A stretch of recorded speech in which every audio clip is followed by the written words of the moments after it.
Hi, I'm Chef Dennis Chan, and here are 5 things you did not know about chefs. Number 5, every chef has a favorite knife. Number 4, we chefs work insane hours. A typical day starts early in the morning and goes till late at night.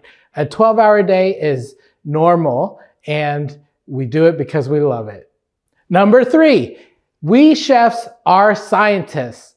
If we want to turn cabbage greener, we add salt to it. If we want to turn cabbage purple, we add vinegar to it. You have to know these things just to make your end result exactly what you want. Number 2, we chefs are psychic. We have to know what you're going to order before you order it.